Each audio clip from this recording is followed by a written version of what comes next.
There's the master. Rein him in. Try now, keep below. Where is the master, boys? Do not hear him, you murder labour.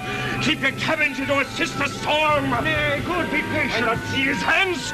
What cares these roarers for the name of king? To cabin silence trouble us not. Good, but remember whom thou hast aboard. None that I more love than myself. Hello, away, I say.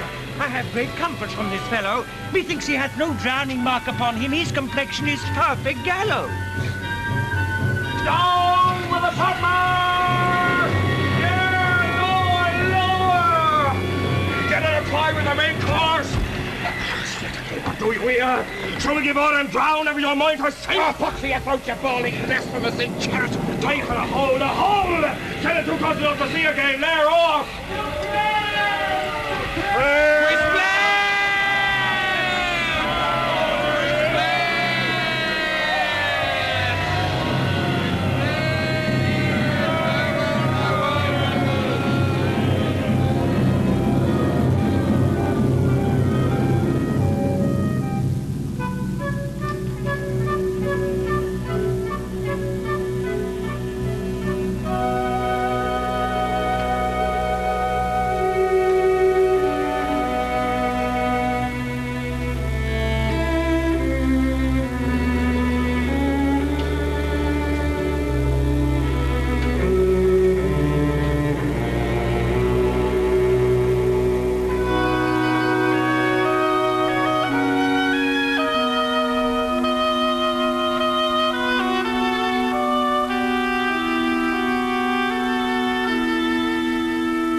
My dearest father, you have put the wild waters in this roar, allay them. The sky, it seems, would pour down stinking pitch, but that the sea, mounting to the Wilkins' cheek, dashes the fire out. Oh, I have suffered with those that I saw suffer. A brave vessel who had no doubt some noble creature in her, dashed all to pieces. Oh, the cry did knock against my very heart. Be collected. No more amazement. Tell your piteous heart there's no harm done. Oh, woe the day. No harm. I have done nothing but in care of thee, my dear one, thee, my daughter, who art ignorant of what thou art, not knowing of whence I am, nor that I am more better than Prospero, master of a full poor cell, and I know greater, father. More to know did never meddle with my thoughts. 'Tis time I should inform thee, father. Lend thy hand, and pluck my magic garment from me. So. Lie there, my art. Wipe thou thine eyes. Have comfort. The direful spectacle of the rack which touched the very virtue of compassion in thee, have I with such provision in mine art, so safely ordered that there is no soul, no, not so much perdition as an hair betid, to any creature in the vessel which thou heardst cry, which thou sawest sink. Sit down, for thou must now know, father. Canst thou remember a time before we came unto this cell?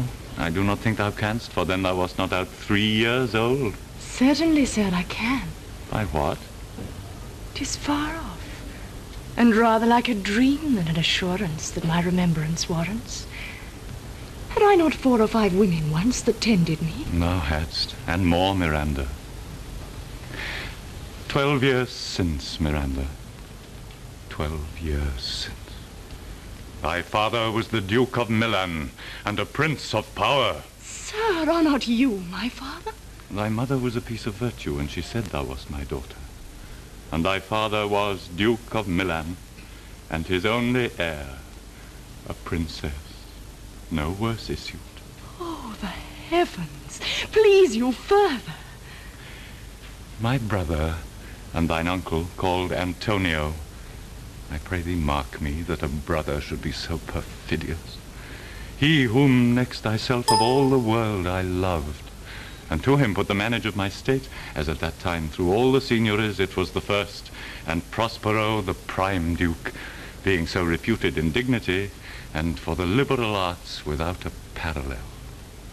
These being all my study, the government I cast upon my brother, and to my state grew stranger, being transported and wrapped in secret studies. Thy false uncle, dost thou attend me? Sir, most heedfully.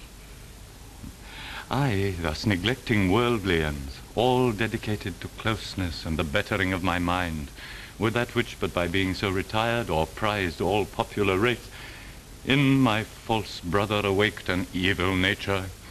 He did believe he was indeed the duke, hence his ambition growing.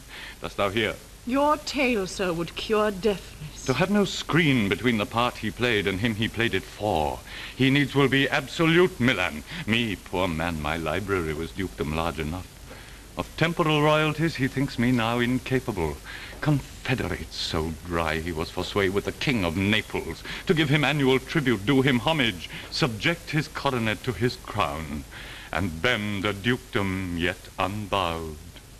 Alas, poor Milan, to most ignoble stooping. Oh, the heavens! This king of Naples, being an enemy to me inveterate, hearkens my brother's suit, which was that he, in lieu of the premises of homage and I know not how much tribute, should presently extirpate me and mine out of the dukedom, and confer fair Milan with all the honours on my brother, whereon a treacherous army levied. One midnight, fated to the purpose, did Antonio open the gates of Milan, and in the dead of darkness the ministers to the purpose hurried thence me and thy crying self. Alack, for pity. Here a little further, and then I'll bring thee to the present business which now's upon us, without the which this story were most impertinent. Wherefore did they not that hour destroy us? Well demanded, wench. My tale provokes that question. Dear, they durst not. So dear the love my people bore me, nor set a mark so bloody on the business, but with colours fairer painted their foul ends. In few, they hurried us aboard a bark, bore us some leagues to sea, where they prepared a rotten carcass of a butt, not rigged, nor tackle sails, nor mast, the very rats instinctively have quitted. There they hoist us to cry to the sea, that roared to us, to sigh to the winds, whose pity, sighing back again, did us but loving wrong. Alack, what trouble was I then to you? Oh, cherubim thou wast that didst preserve me. How came we ashore? By providence divine. Some